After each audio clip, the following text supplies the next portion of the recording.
I'm glad I'm here at Fairfield Place. It's a nice community. I love caring for people.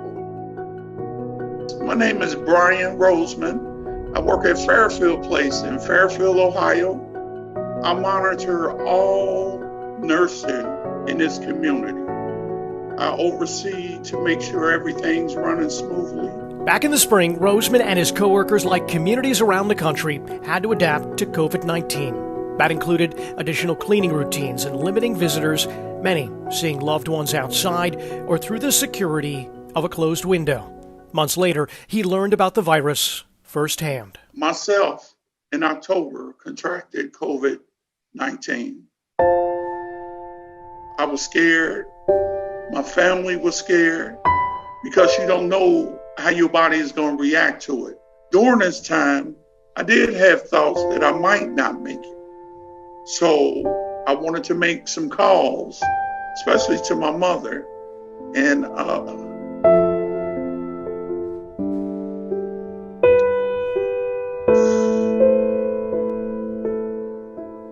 just tell her I love her.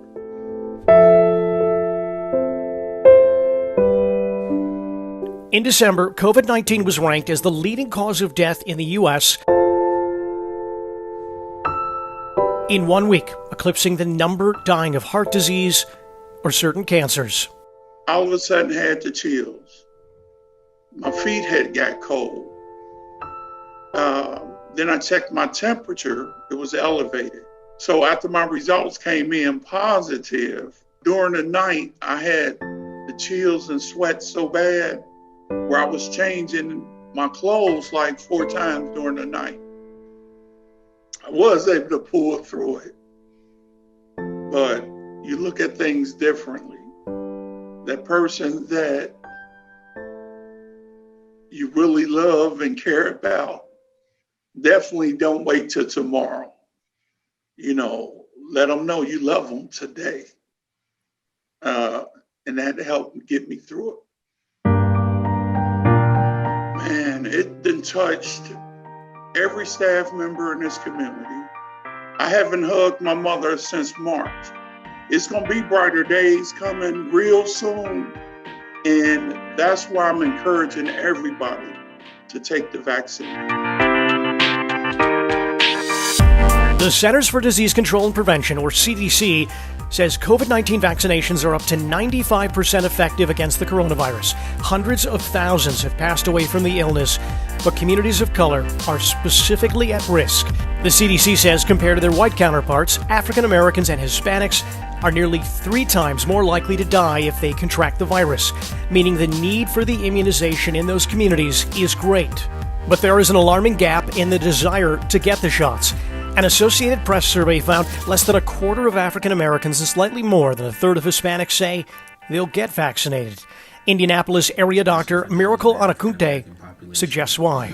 The healthcare system has not been kind to the African American population and also to the minority population. We have the blight in medical history and in African American history and history of humanity with the Tuskegee experiments.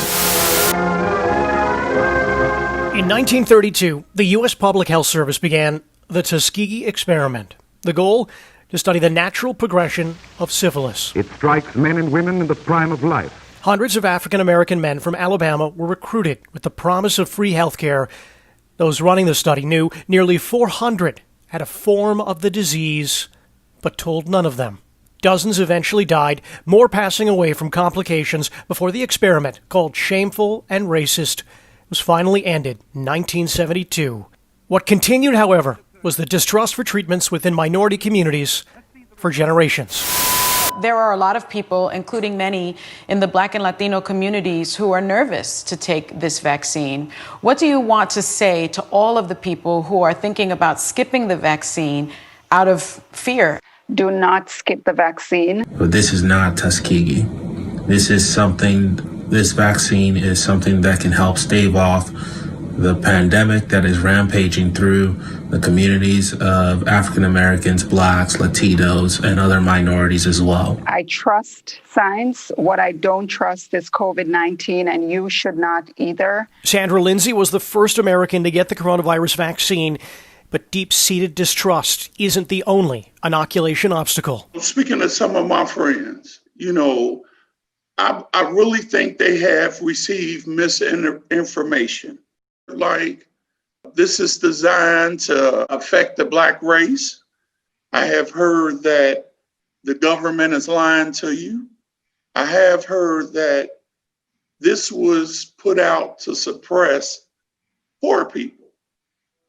But when I ask people to show me where you get these facts from, they can't.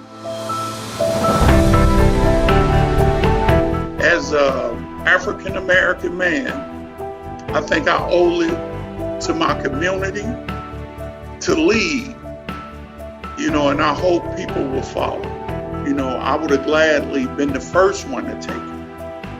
If there's 10% chance of not giving this to my mother. I'm doing it for my grandkids. I'm doing it for my co-workers. And I want to make this whole world just a better place. We definitely welcome the vaccine with open arms. If we can do anything to help each other, that's what we're going to do. And we're going to start with the vaccine.